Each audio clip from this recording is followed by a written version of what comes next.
சுட சுட இட்லியோட இந்த கெட்டி சட்னி வச்சு சாப்பிடும்பொழுது அவ்வளோ சூப்பராக இருக்கும். கண்டிப்பாக ட்ரை பண்ணி பாருங்கள். வீடியோ பிடிச்சா லைக் பண்ணுங்கள். தேங்க்யூ.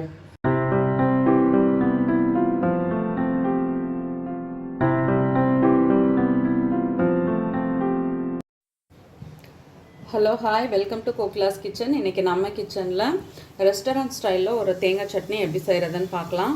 ரொம்ப சூப்பராக இருக்கும். எப்படி செய்கிறதுன்னு பார்க்கலாம். இப்போ அடுப்பில் வானல் வச்சாச்சு. வானல் சூடானதுக்கப்புறம் 1 ஸ்பூன் அளவு எண்ணெய் சேர்த்துக்கலாம். இப்போது நான் 1 ஸ்பூன் அளவு எண்ணெய் சேர்த்துட்டேன். இதில் சின்ன துண்டு இஞ்சி, அடுத்து பூண்டு, ஒரு 4-5 பல் பூண்டு உரிச்சு எடுத்துக்கோங்க. இதில் சேர்த்துக்கலாம். அடுத்து உங்கள் காரத்துக்கு தகுந்த அளவு பச்சை மிளகாய். இப்போது மிளகாய் பூண்டு எல்லாம் ஓரளவுக்கு வதங்கினதுக்கப்புறம் ஒரு பெரிய வெங்காயம், அதை நல்லா கட் பண்ணி சேர்த்துக்கலாம்.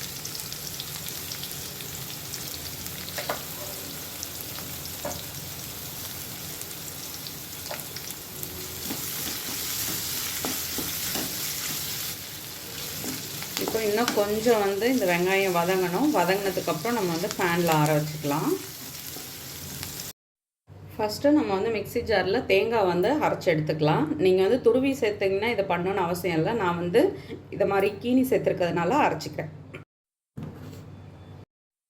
இப்போது தேங்காய் சேர்த்தாச்சு.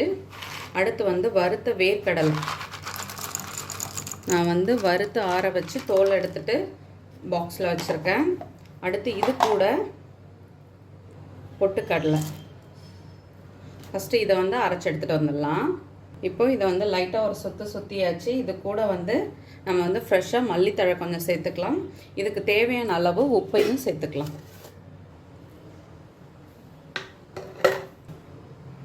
இப்போது அரைச்சாச்சு. நம்ம வதக்கி வச்சுருக்க இந்த பச்சை மிளகாய் வெங்காயம்லாம் இருக்குது இல்லையா, அது நல்லா ஆறிடுச்சு. இப்போ இதை இதில் சேர்த்து அரைச்சிக்கலாம்.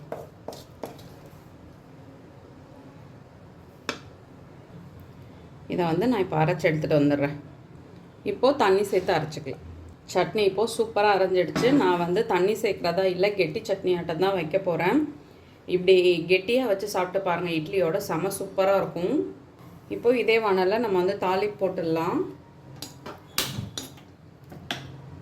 எண்ணெய் இப்போது சூடாகிடுச்சு. கடுகு உளுத்தம்பருப்பு சேர்த்துக்கலாம். கடுகு நல்லா பொரிஞ்சிடுச்சு. கருவேப்பிலை போட்டுக்கலாம். இப்போது தாளிப்பு எடுத்து சட்னியில் சேர்த்துடலாம்.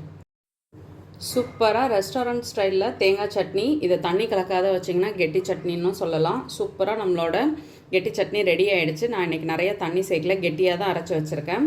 நீங்கள் சுட சுட இட்லி ஊற்றிட்டு இந்த சட்னியை வச்சு சாப்பிட்டு பாருங்கள். அதுக்கப்புறம் நீங்கள் வேறு சட்னியே செய்ய மாட்டீங்க, இதே சட்னி தான் செய்வீங்க. நான் ஷியோராக சொல்கிறேன். செஞ்சு பார்த்துட்டு உங்கள் கமெண்ட் சொல்லுங்கள். வீடியோ பிடிச்சா லைக் பண்ணுங்கள். என்னோடய வீடியோ உங்களுக்கு யூஸ்ஃபுல்லாக இருந்தால் சப்ஸ்கிரைப் பண்ணிக்கோங்க. தேங்க்யூ.